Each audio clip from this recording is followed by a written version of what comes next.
Hey, how's it going? This is a video on how to use MySQL to create a couple of tables and add columns to it. So when you open MySQL, you'll probably get a view something like this. If you don't, hit the little house button, and it should take you to that. And we want to click on this icon to the left, which is MySQL's diagramming tool. Now under the diagramming tool, they currently have a diagram of a database that's delivered by default in MySQL. So if we open this up through a double click, you'll actually see a little bit of where we're going. This is a complicated diagram. So we're not going to change this diagram though. We're going to create our own brand new database with a couple tables in it. So you can get out of this. You can do that by either going back to the house, or you can close down these little windows up here. Either way will work. I'm going to click the house here. We're going to add a new diagram. So we're basically adding a new model. That's what we're doing. And we want to add a diagram. So you can double click on that, I think. There we go. And now we want to add our first table. So we come over to here and we want to highlight this. It's highlighted, and then we click here and we have our table. We want to edit the table. I'm doing a right click and I can edit the table. And this is a little bit out of the view. Let me adjust my windows here.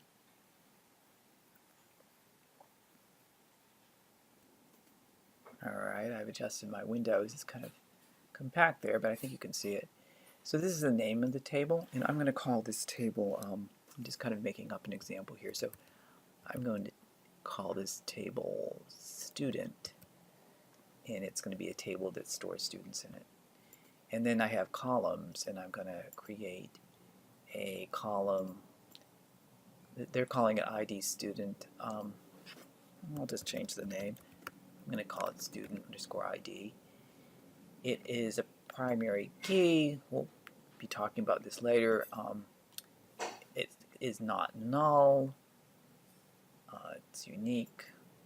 Whatever. We don't care too much at this point. And we're going to add another column. And let's have this be student name. I'll call it student underscore name. I'm not so sure these names are that good, but good enough for the example. I'm going to create the second table now. I think I'm going to actually create a table called advisor. So let me click on that to highlight it. And we have this table here, and I'm going to edit it. And we're going to set the properties of it. Let's call it advisor. And we're going to have a column which is the advisor ID.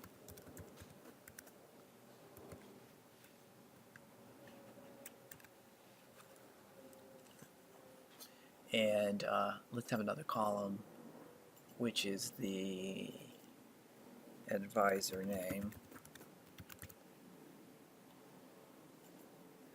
Okay. Now, one advisor can have many students. That would be the advisor advises many students, but a student just has one advisor. So we're going to have a one-to-many relationship. So I click on that. And then you're going to click on these two tables, and you kind of click on where you're going to first. So we have one-to-many, where we're kind of going from this to this, and we kind of click them in the reverse order.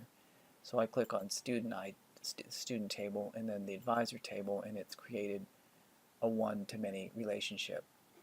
And then you could click on this. You can see it automatically tried to help you out by adding a column identifying the student's advisor, and it kind of has a default way of creating that advisor ID. The name of that column for the advisor ID. I'm going to change it because I don't like it. So but you could go with it. But we're going to call it advisor ID just to simplify it.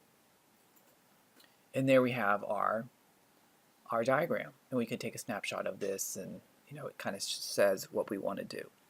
Now we're going to move on to a second part of this, which is, if you think about what we've done just so far, is really just creating the diagram. We haven't actually even created the database yet or anything, and that's going to be our next step.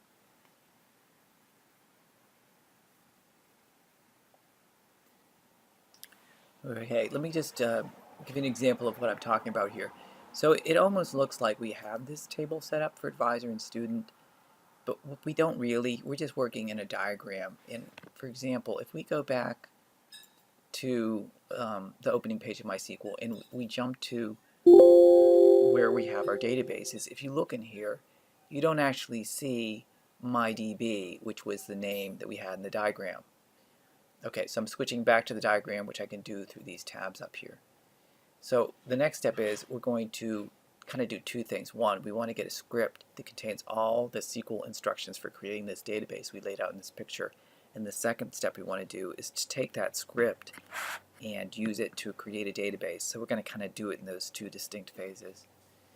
So there's a really cool tool under here, actually it's under database, called Forward Engineer. If I hit that, and I just hit the next button a bit, it's going to actually create this script.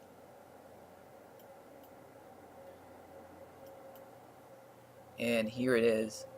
We're not going to look at it in much detail, but you can just see, look, if you just look right here, you can sort of see what's going on. It says, if the table advisor does not exist, then create it, and in it have an advisor ID field and an advisor name key field, and the primary key is advisor.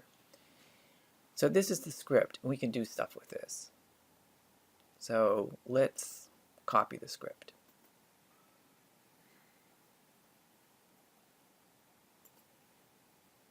And then once we have it copied, we can just cancel this.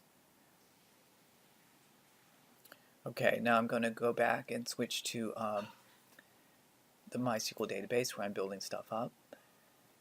And here's a view of it here. And I want to create a new schema, so I can click on any of these existing schemas, doesn't really matter which one, and I can hit Create Schema.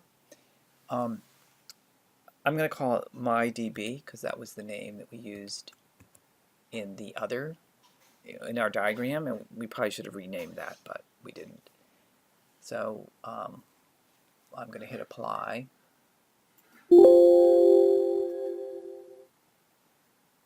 And we'll just go ahead and do this.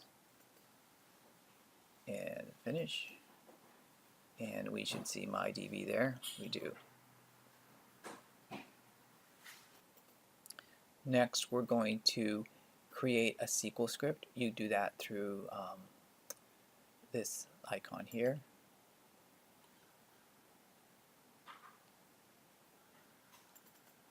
I just double click there, and then I'm going to paste what should have been copied. I'm just looking at the script one more time. It looks like if we had not created MyDB, it would have created it. And I'm looking, yeah, it says that. All right, so next we can just run it. Now, when we run it, there's two main ways you can run it. You could just hit this to run it. Now this way, it says run it, but if you hit an error, just keep going, and we're gonna do that. So I'm gonna hit this, and it should run through it.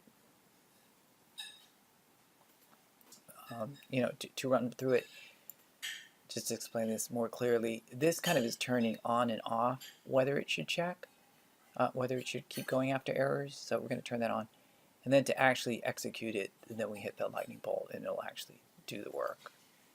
And this kind of was off screen a bit, but when it did that, in this text output down below, it shows you the commands of creating the table. And then if we go over to here in this section, we can refresh this view. This is it's not really kept up to date, but if we hit this, it will go up to date. And we can see the tables. Okay, so that was an example of using the diagramming tool, getting the script that actually creates things, and then executing the script to create our database.